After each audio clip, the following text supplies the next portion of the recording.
가실입니다. 고전시가잖아요.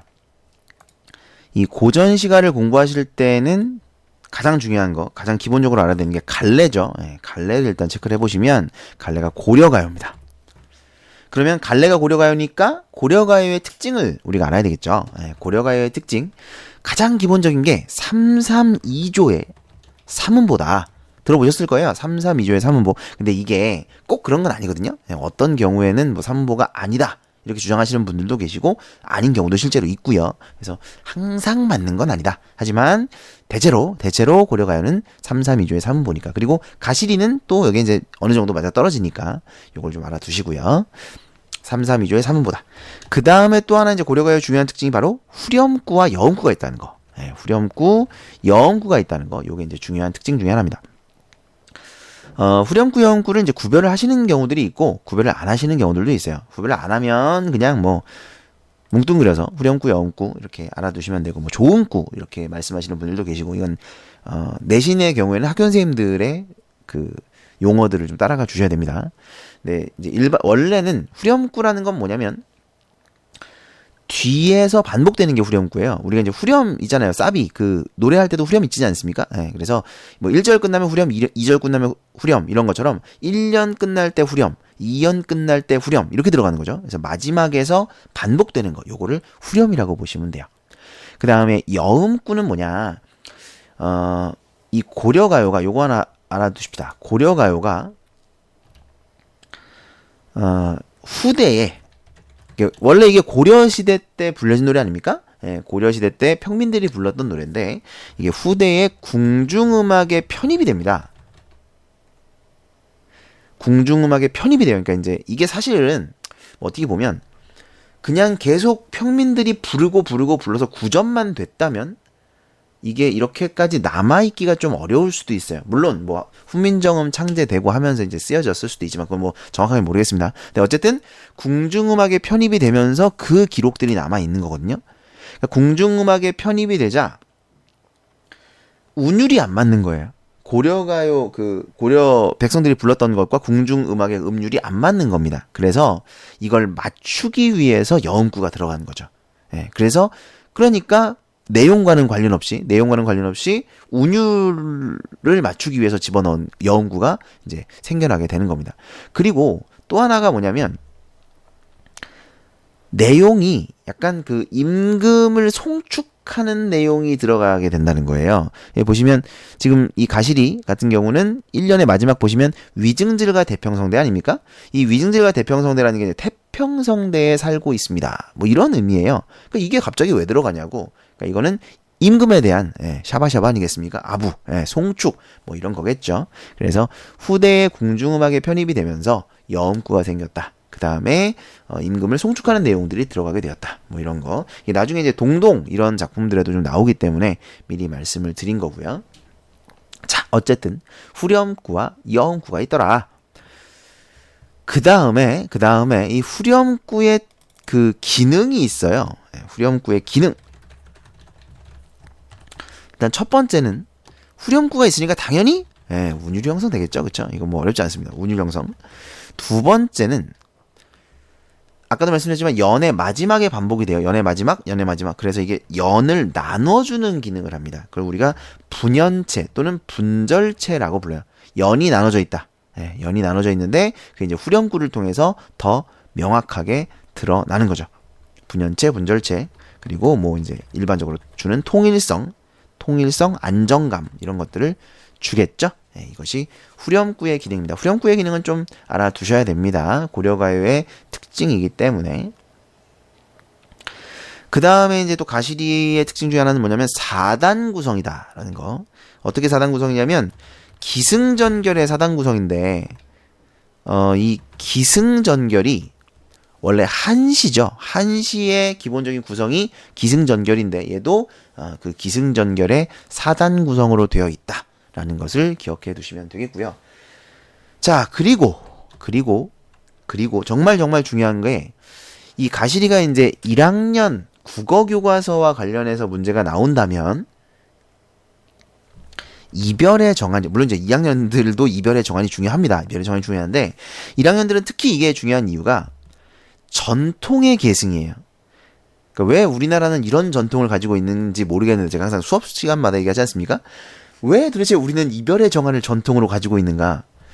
제 생각에 이게 좀 말이 안 되는 것 같아요. 예, 우리나라의 전통이다. 이건 어떤 놈이 붙여놓은 건지 모르겠는데 붙인 놈이 나쁜 놈이야. 뭐 어쨌든 이별의 정한이 많은 건 사실입니다. 예. 근데 사실 이거 딴소리인데 제가 그런 얘기 하죠. 글이라는 것은 원래 슬픔 속에서 나오는 겁니다. 내가 지금 막 기쁠 때는 글이 많이 안 나와요. 예? 내가 막 지금 안 좋고 막 열이 받는다든지 아니면 슬프다든지 이런 상황에서 글을 쓰게 되는 거지, 내가 너무 행복하고 기뻐서 글을 쓰는 경우는 그렇게 많지 않습니다. 그래서 우리나라 그 가요들 봐봐요. 예? 가요들 그 가사들 보면 거의 대부분이 이별이죠. 지금 사랑해서 죽겠네, 이런 너무 좋아 죽겠네 이런 노래들은 뭐 있긴 있지만 그렇게 많지는 않단 말이에요. 이별해서 뭐 네가 생각이 나네 뭐 어쩌고 막 이런 내용들이 이제 주를 이루지 않습니까? 그러니까 이게 우리나라의 이별의 정한이 전통이라기보다는 기본적으로 그럴 때 노래들을 많이 부르게 되니까 그런 내용이 많이 남아있는 게 아닌가, 저는 그렇게 생각합니다. 무슨 뭐 이게 좋은 거라고 전통이에요. 근데 뭐 어찌됐든 간에 전통과 계승 이 단원에서 이게 꼭 나오기 때문에 그래서 이걸 좀 알아두셔야 된다. 그래서 이별의 정한을 노래하고 있는 작품들이 이제 뭐 여러 가지가 있는데, 그러니까 고려가요에 있는 작품들, 뭐 가시리 서경별곡 이런 거, 그다음에 한시의 송인, 그다음에 뭐 시조들 뭐 황진이 시조 이런 거 있겠죠. 그다음에 현대시의 진달래꽃 이런 것들. 그러니까 이게 갈래가 바뀌었음에도 이별의 정한이 그대로 드러난다라는 거예요. 그래서 그것이 어떻게 계승되고 있느냐. 뭐 이런 거를 이제 시험에 내기 때문에 이별의 정한 측면에서 가시리를 좀 봐주셔야 되겠습니다. 자, 작품 내용을 이제 한번 살펴볼게요. 가시리 있고 나난인데 이게 이제 332조라는 게 이런 건데요. 가시리 세 글자 있고 두 글자죠. 네. 가시리 있고 요게 이제 332조, 글자 수가 세 글자 두 글자란 얘기예요. 332조의 3은 뭐다? 그 다음에 요 나난, 요 나난이 바로 그 유명한 여음구죠. 여음구.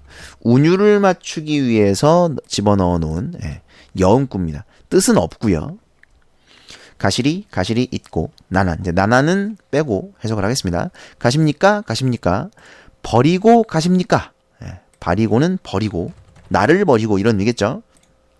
그래서 나를 버리고 가시냐 그랬으니까 이제 여기서 느껴지는 그 정서는 어떤 탄식, 슬픔 뭐 이런 게 드러나지 않습니까? 정서, 탄식과 슬픔이 드러난다. 그래서 가십니까? 버리고 가십니까? 위증즈가 대평선들은 아까도 말씀드렸듯이 후렴구다. 그런데 의미는 없다. 의미가 관련이 없다. 얘는 후렴구. 그러니까 얘는 여음구도 되죠. 그죠? 여음구도 되고 후렴구도 되는 겁니다.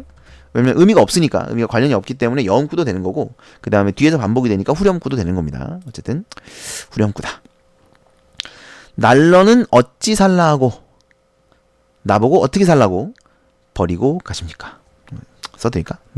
나보고는 어떻게 살라고 살라 하고 버리고 가십니까? 그러니까 여기서 드러나는 정서는 뭐예요? 나보고 어떻게 살라고 이런 거 아닙니까? 원망이죠. 원망. 임에 대한 원망. 나보고는 어떻게 살라고 가냐 이 나쁜 놈아. 뭐 이런 의미겠죠. 원망입니다. 잡사와 두어리마 나난. 자, 여기서 나난이 있잖아요. 요 나난은 여음구가 아니에요.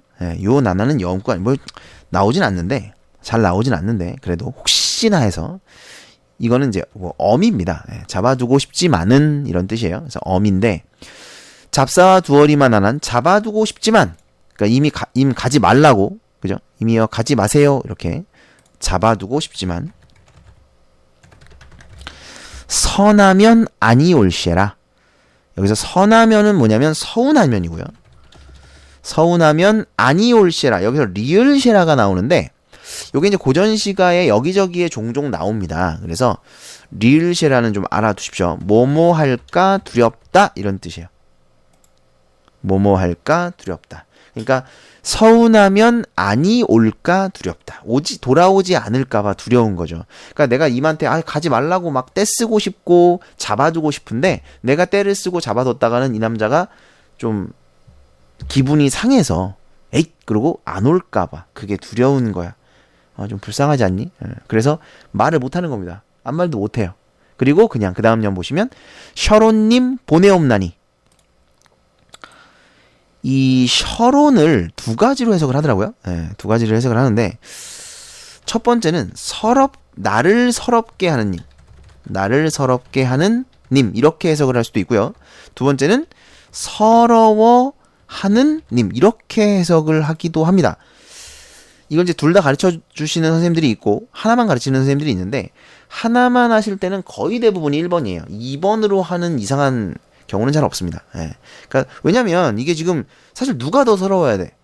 떠나는 님이 더 서러워야 돼? 남아있는 내가 더 서러워야 돼? 거기다 남자 여자 그 당시에 당연히 기다리는 여성 그 버려지는 여성이 더 서럽겠죠. 그러니까 화자를 중심으로 해석을 하는 게 더 일반적이다. 네, 두 가지로 가르쳐 주시는 경우에는 둘 다 알아두셔야 됩니다. 어쨌든 셔론님은 나를 서럽게 하는 님 보내옵나니 보내드립니다. 아무 말도 못하고 보내드려요. 그러니 내가 원하는 바는 가시는 듯 오셔 다시 돌아오라는 얘기입니다. 가시는 듯 그러니까 가시는 듯 돌아오라는 얘기는 빨리 돌아오라는 얘기죠. 빨리 돌아오라. 이것이 화자의 소망이 되겠죠. 그러니까 이미 서운하면 안이 올까봐 속으로 그냥 소망만 하고 있는 거예요. 불쌍하죠. 자, 이것이 이제 이별의 정안입니다. 그래서 아까도 말씀드렸다시피 내용 자체는 그렇게 어려운 게 없고요. 뭐 형식, 고려가요의 특징, 그리고 이별의 정안, 전통의 계승 이런 측면에서 작품을 봐주시면 되겠습니다.